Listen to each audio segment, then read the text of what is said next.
This week on Longwood Weekly News, a fire broke out on Longwood Avenue last Saturday, requiring 4 different fire departments to control the blaze. In the midst of Phi Beta Sigma's 100th anniversary, the Omicron Road chapter looks to reveal their newest member. And we take a look at one of Longwood's star softball players. Happy first week of spring, Longwood, and thanks for tuning in. I'm Brianna DeWolf. And I'm Jessica Michael. For this week's top story, the Farmville Fire Department received a call about a brush fire off of Longwood Avenue last Saturday. The brush fire quickly resulted in a structure fire that took about an hour to put out. Reporter Brandon Kelly has the story. Shortly after 4 p.m. on Saturday, March 22nd, a brush fire turned structure fire broke out on 412 Longwood Avenue near North Bridge Street. The fire sent plumes of smoke high over the town and attracted many residents in the area. One of the first witnesses to the fire, Derek Colbance, describes what he saw when they arrived to the scene. My buddy saw the smoke, and we went up the road and stopped, pulled off the side of the road, and saw the fire was started behind the shed. Bamboo was popping, and it was spreading the way the wind was going. Witnesses to the fire grew disgruntled when it took the Farmville Fire Department almost 30 minutes to respond. During that time, a garage, 2 cars, and roughly 4 to 5 acres of land caught on fire. The owner of the garage, Willie Brown, alerted first responders that there was potentially propane and nitrous tanks in the burning garage. Upon that notice, police and fire evacuated the premises. 4 fire companies, including Hampton-Sydney, Rice, Prospect, and Farmville Fire Department, responded to the blaze and within 30 minutes had it under control. Chief of the Farmville Fire Department, Andrew Ghost, said that the magnitude of the fire occurred for many reasons. The reason for the spread is due to the winds today. At about 3 o'clock, we had 10 to 15 knot winds gusting to 20 to 25 in a west or easterly direction.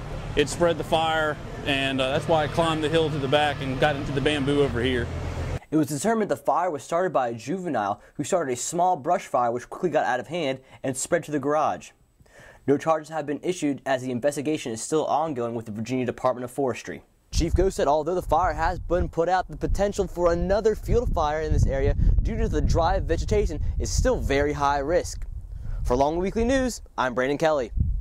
Thanks, Brandon. 100 years is a milestone for any organization. This past weekend, the Omicron Road chapter of Phi Beta Sigma Fraternity Incorporated celebrated this milestone and hosted their annual new member show. Here's Jessica Beardsley with the story. Once a year at 7:14 p.m., people gather on campus anticipating the new member reveal of Phi Beta Sigma Fraternity Incorporated.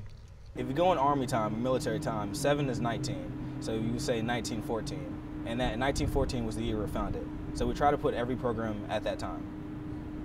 What it really separates is that we try to make it different every time that we do it. We don't want the audience to come and say, oh, I know what to expect next, oh, I know the order of their show. We try to make it different, and plus the shows always represent the pledges because the pledges make the show themselves. They get a little insight, a little advice from us, but totally the show is theirs. What happens before the show is mentally and physically building of the person to get ready for the show. And throughout these processes, you build natural bonds with people, and you build new bonds with people that you may not even know before. And the best part of the show, I would say, had to be the reveal. When you take off your mask, it's almost like you're not in control of what you're saying at that point. Stay ready for it. For what? For what? Be ready.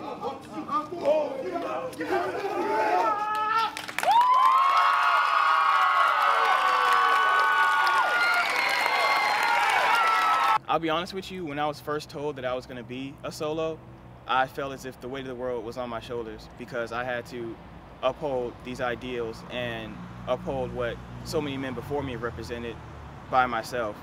But it got to a certain point during the process where I was like, even though I'm up here by myself, it's not just me. It's the guys that I'm meeting with to practice this show. It's the guys that I'm meeting with to teach me lessons every night. And it wasn't a solo mission. It was a group effort. And doing the last step was like, it was almost like that coming of age moment where you're finally a brother and your brother's going to step next to you. And I was in the front and I was like, let's do this. I'm finally a part of this. This is what I worked hard for. This is what I gave up a portion of my life for. I'm ready to go. Let's do it. It feels good. It feels good that we can last this long, and people are still joining. We're just hoping to last another 100 years. The 700 seats, it's nothing for my veterans for me. I was going to capital, you stop by. I love my veterans the day I die. Till when? The day I die. Till when? The day I die. Till when? The day I Longwood University softball player Megan Balsell made national headlines when she led the nation with 30 home runs last year. Our own Jessica Michael took a more creative look at Megan Balsell's softball career. Megan Balsell. I started playing baseball when I was about 4 or 5, and started playing softball around when I was 10, and played baseball until I was 14. So, but I also played basketball, so I was like a 3-sport athlete all my life. But once I knew I got that transition from baseball to softball, that's when I knew that I wanted to continue to play college ball, and then I'm trying to see if I can go pro and then see where I go from there. Ball.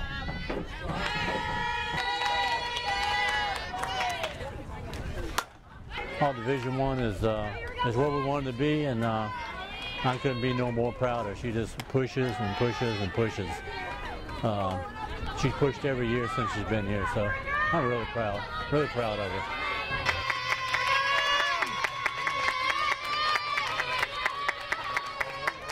Running short tracks for NASCAR.